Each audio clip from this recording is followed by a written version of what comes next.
Hello to all of my peeps. It's so good to see you here today from my chair, episode 88. Thank you for hanging with me in this journey to understanding our personalities and the personalities of those that we love.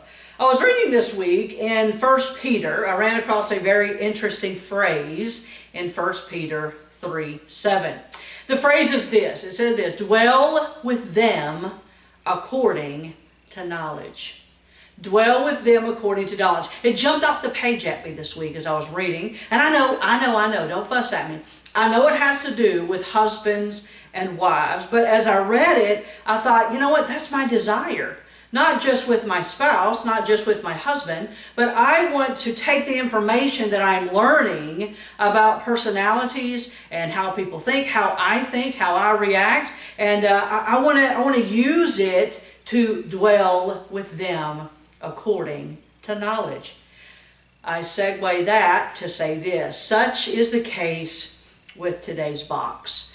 If you didn't know that your friend or spouse or family member was a 5 box, you would honestly think that they were mad at you all the time. Now hang on, I've got a lot of information. I have a lot of words to tell you today to explain about this box. The analytical box. This is my box. Got a lot of words to tell you today, so hang on tightly. Honestly, you would think, and that's why I said dwell with them according to knowledge. That's very important to what I'm going to say today. Because honestly, if you've got a friend or your spouse or a family member that is a 5 box, you would really think that they were mad at you all the time. You would think that they had zero interest in a meaningful, fulfilling relationship. So let's talk about this box. Let's talk about the box 5, the analytical box. This is my box. Quote number 1, Arthur Conan Doyle said this: I cannot live without brain work. What else is there to live for? Very interesting, and you'll see why in just a second. I have another quote. David Foster Wallace says this: I'd like to be the kind of person who can enjoy things at the time instead of having to go back in my head and enjoy them. Hold on to that. If you're a 5 or you know a 5, that makes a whole lot of sense to you.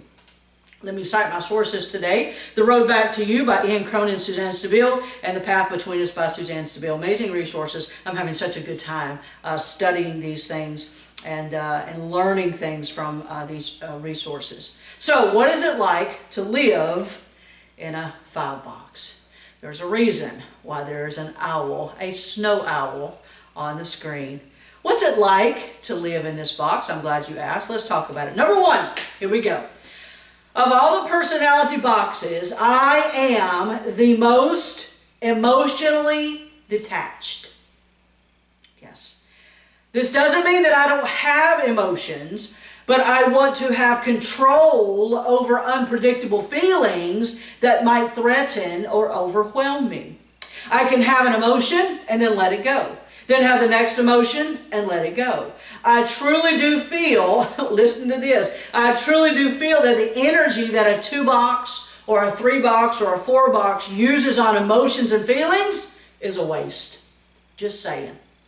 A 5 box will look at a 2, a 3, and a 4 and the feelings and the emotions that they have, and they'll look at us and say, oh my word, what a waste. What a waste of time and energy. What a waste. Number 2, I'm okay if people ask me a few specific questions about myself, but I don't like it when people want too much information. In other words, I won't tell people the whole story.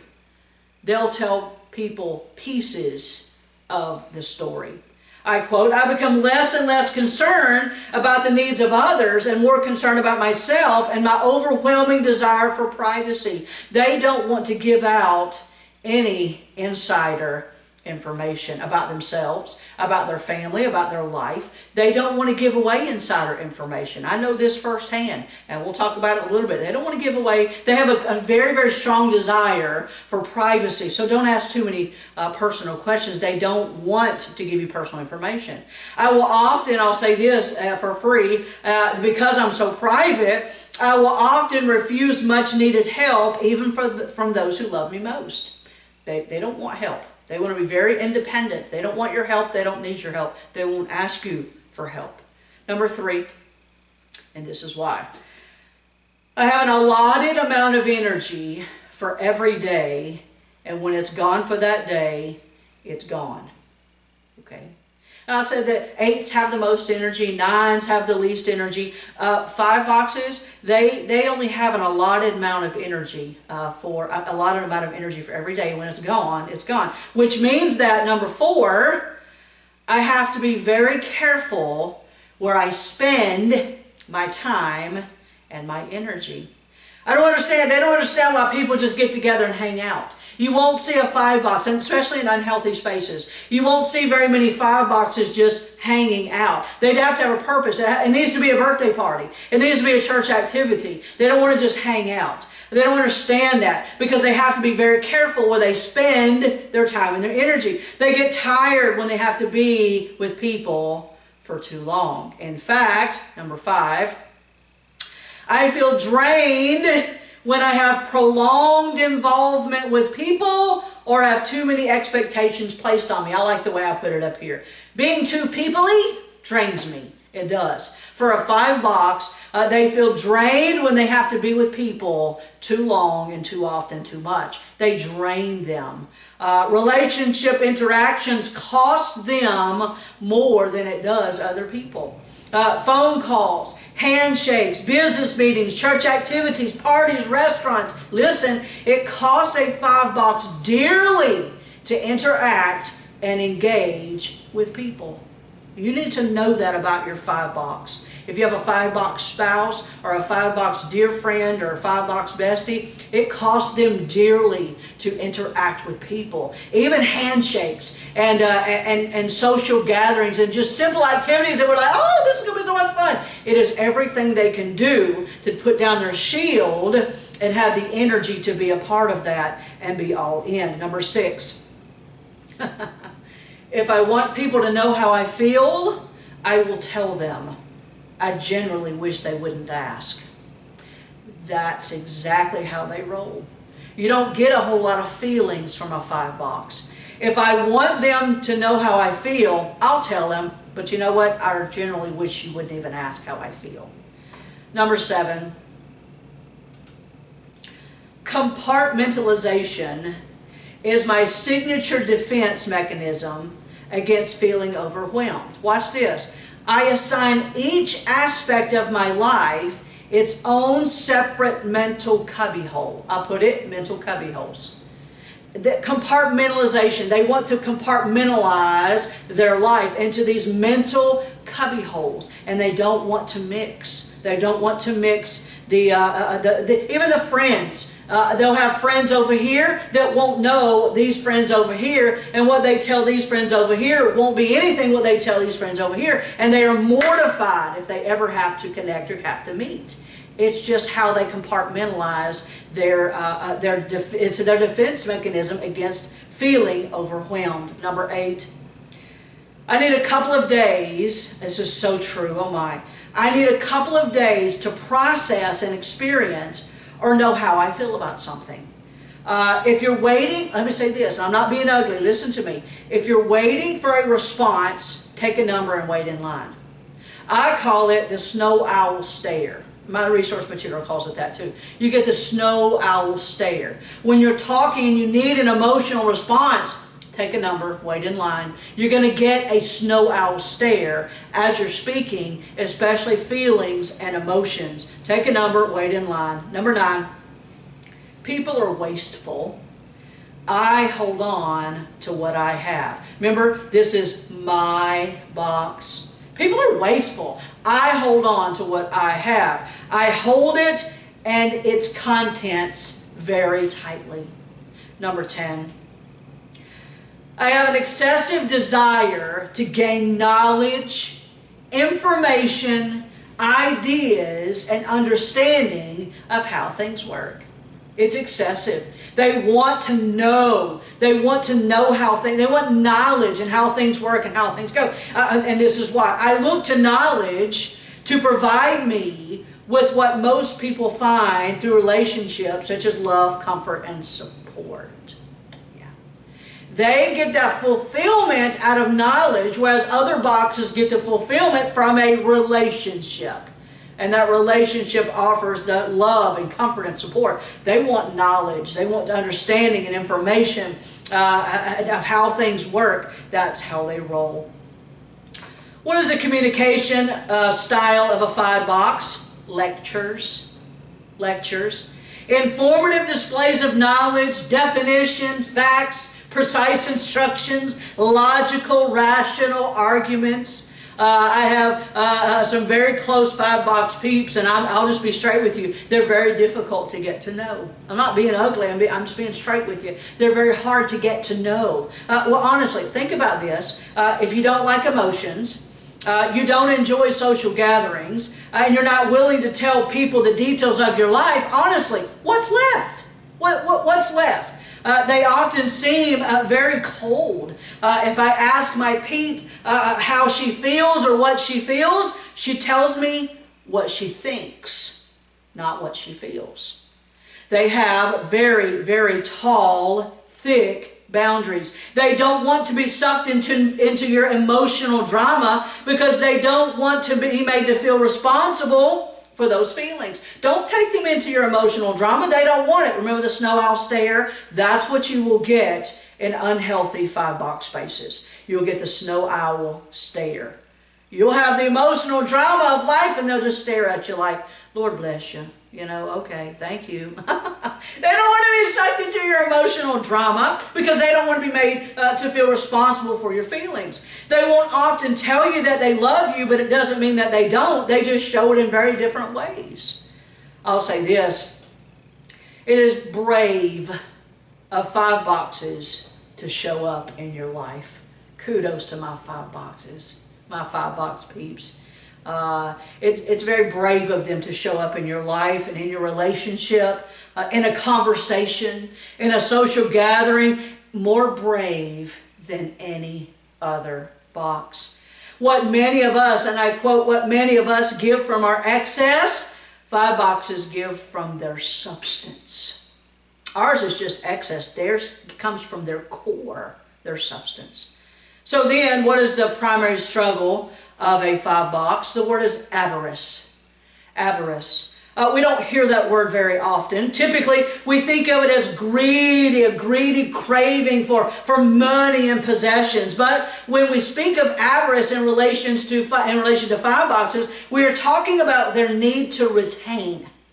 Their need to retain, their desire to clench and protect what little they have already. It's that closed-fisted mentality. It's mine, it's mine, it's mine. Don't pry it away from me. They believe that they don't have enough inner resources to meet the demands of life and relationships. I don't have it in me to meet all the demands of life and relationships. Their greed isn't for money or possessions. They don't care. They don't have a lot of stuff, and they don't care about all that stuff. Their greed is for privacy and for independence. Privacy and independence. So, here we go. What is their go-to emotion? You ready? No emotion. You say, wait, Miss Edge. No, wait. Everybody has a go-to emotion. No, they don't have a go-to emotion because they don't approach life. They don't approach circumstances, relationships. They don't approach them with any emotion at all. That's their go-to emotion, is no emotion. They're emotionally disconnected, therefore they don't go to emotions. But I will say this, don't get frustrated. I knew you were going to ask me. Well, give me something, okay. But if you made me choose, if you just pull me down, what is the go-to emotion? I will say this, 5-boxers are very frustrated people. They're very frustrated people. And that, to me, and again, that's an emotion, but their go-to emotion is no emotion. But if you had to pin me down from what I see in my 5-box peeps and what I've studied, frustration. They're very frustrated people. So, why are 5-boxes the way they are? Why, Miss Edge? Why are they the way they are? Here we go. They measure life's events by how much it will cost them in terms of money, energy, time, privacy, and affection. How much is it going to cost me? Going to this event, What's it going to cost me? No, not money, not money. How much affection am I going to have to give? How much energy am I going to have to give? How many times am I going to have to tell a story and talk to people? What am I going to have to say? They don't know what to give, so they hold back. That's the why. I have some very, very dear 5-box peeps. No joke. Very, very dear 5-box peeps. One in particular, it has taken over a decade of just continuing to show up in her life to finally be able to cross that boundary and receive benefits from the relationship. Now, nearly 20 years later, I could not do what I do without that 5-box peep. But it's funny. I'll be telling, seriously, no joke, I'll be telling this emotionally gut-wrenching story. And again, you know me, I'm a 1-box, I'll come into everything, I'm like, okay, it's got to have some feeling to it. I call it story. I got to have my stories. Got to tell my stories. And I'll be telling this emotionally gut-wrenching story to my 5-box peep, and literally, I get the snow owl stare. Now, I have learned, I've studied my 5-box peep. I know, beyond a shadow of a doubt, that my 5-box peep cares about my story. But I don't need to expect much, if any, response or reaction to this emotionally gut-wrenching story. If you have a listen to me very carefully, okay? This could save your marriage. This could save your friendship, what I'm about to say. This could save being so frustrated with a child or a sibling. Now, hang on. If you have a 5-box peep in your home, and their job requires them to be with people all day long, don't expect much out of them until they refuel.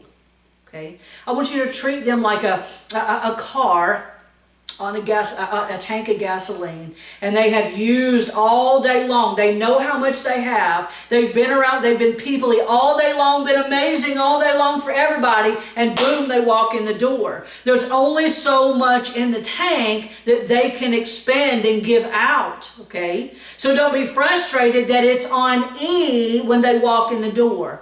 Just be patient. Be patient. They need some time to refuel. They need some time to get a little bit more in their tank to give to you. Well, they should be on top side. They should be amazing when they walk in the door. I know that, and I'm going to give them some helps to path to growth.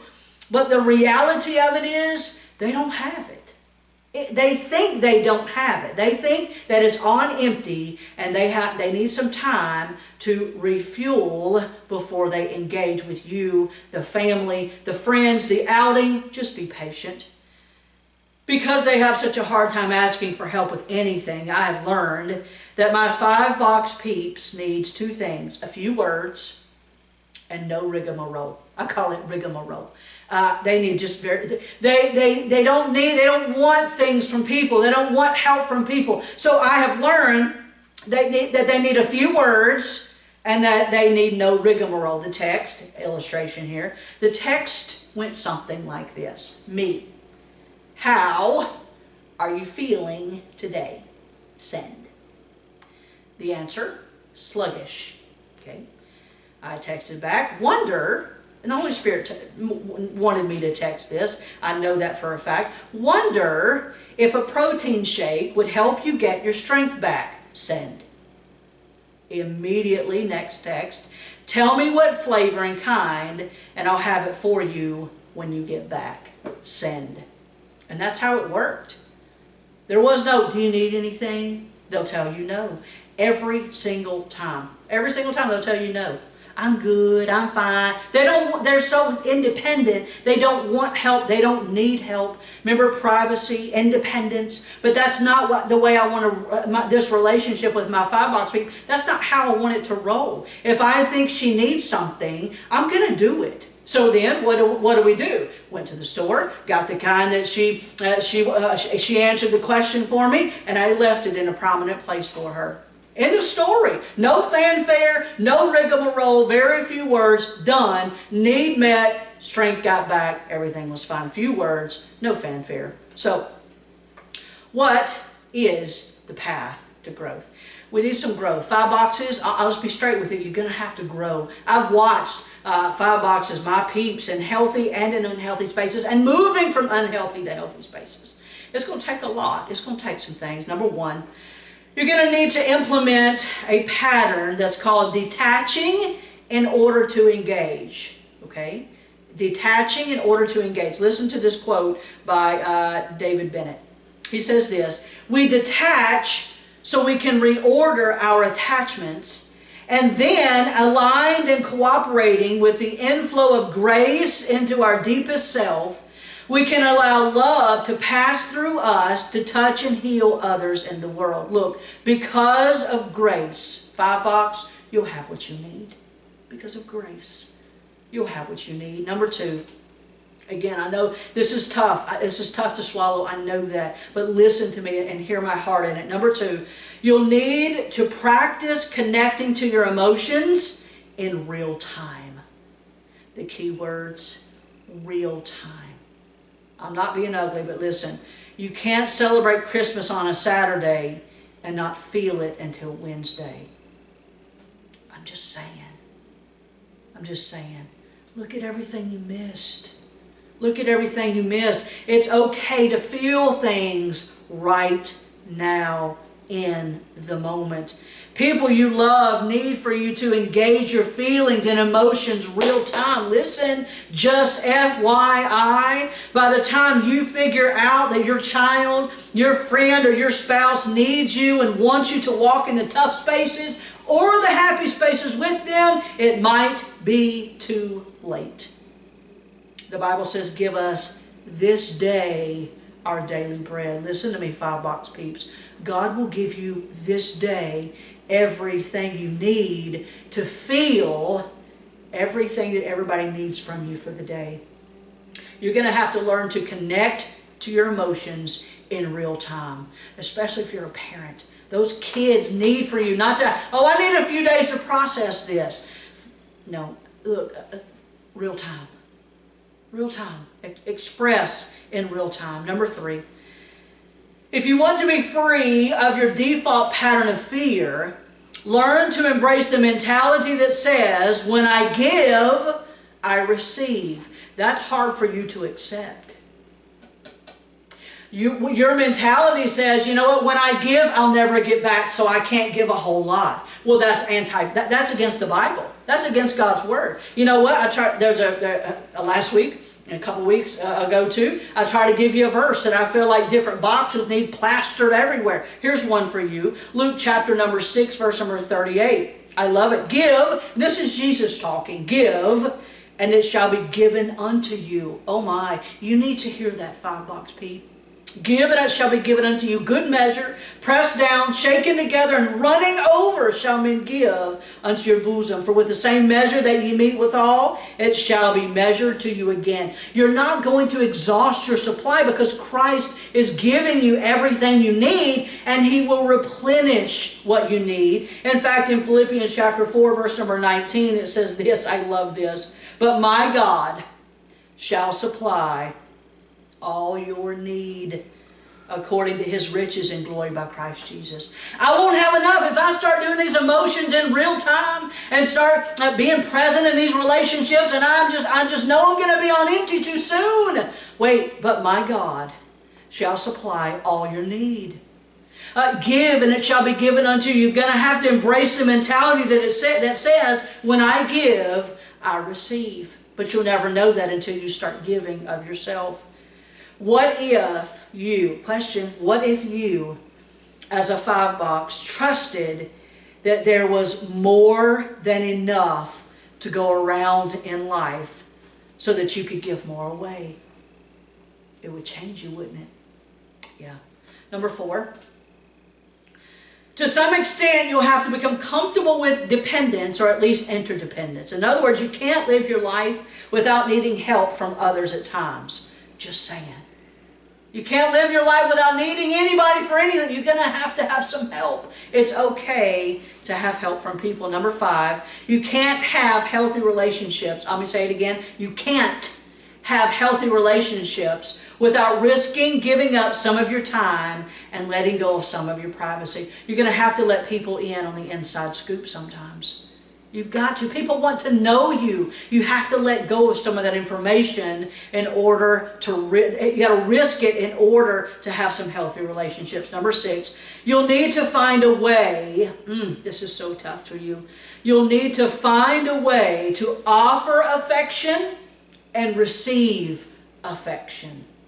Stop withholding your affection. Stop giving the crumbs of your love to those who need and deserve the best parts. You're hoarding what others need. Stop. They need you. They need your love. They need your affection. Stop hoarding it. You'll have what you need. Give it away. Give it away. Get those hands open. Number 7, risk being known. Risk being known. Disclose even little things about your life is like miracle growth for your relationships. Like flowers, relationships don't grow in the dark, they bloom in the light of self-disclosure. And I quote, you want a relationship to bloom? Start releasing some of that information. Start releasing some of that stuff about you. Risk being known. Number 8, you'll need to accept that relationships can't always be on your own terms. The needs of others are as real and pronounced as yours. It's not all about you and your terms. Come on now, bend to other people. They need you and they need pieces of you. Let it go and let them have it. Number 9, try to remember that you don't have to have the answers for everything. You won't look foolish, just human. You don't have to have all the answers. You don't look foolish. You're just human. None of us have all the answers. Number 10, and this is just something silly that you could do that will help you grow big time. Call a friend and offer to hang out for no reason at all other than to enjoy each other's company. Just enjoy their company. Hey, you want to, no agenda, no birthday party, no church activity, just for no reason at all. Just because you want to be with your friend or your friends. Just call to hang out, to do something, to watch a movie, to go get a cup of coffee. That's a path to growth for you, because I know it's very hard. So what amazing things do 5 boxes bring to the world. I love this. For me personally, loyalty. Loyalty.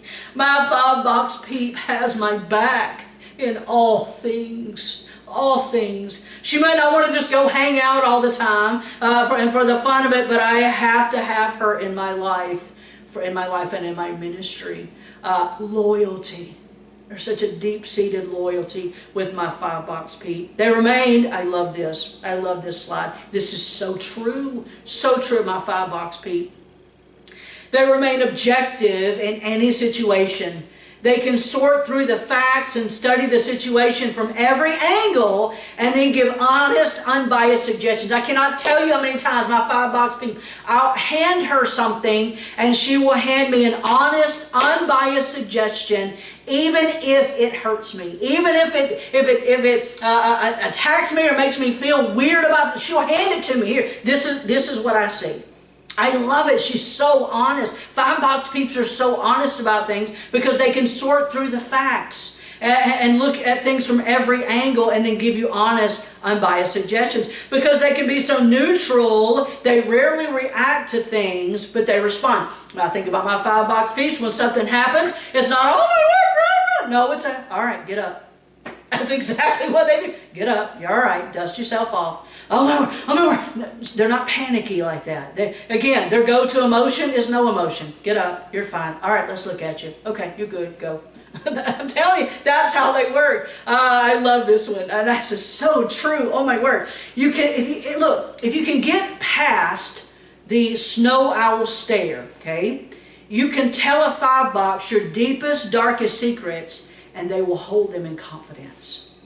I promise. I am privy to this. That my 5-box people, that's what, she helps me so much with this. I can offload just about anything and know that it's kept in confidence. They are really great listeners. Again, get past the snow owl stare, because they won't have a whole lot of emotion when you're talking, but you've got to know that they are listening, that they do want to hear what you have to say, and they are interested in what you have to say. Now, as we end, what do 5 boxes need to hear from you? I love this. This is so true. I try to say this and make this happen for my 5-box peeps. Your needs are not a problem. Your need, that's what they need to hear. Your needs are not a problem. Again, not a lot of fanfare, not a lot of frou-frou, but your needs are not a problem. 5 boxes, we got to grow. There are some things that you need to do to help you grow in your box and in these spaces. Next week, what if it rains in my box? It's called the worst case scenario box. It's box number 6. And so join me next week. Don't forget, Lydia at 11 with leukemia. Now go be amazing today.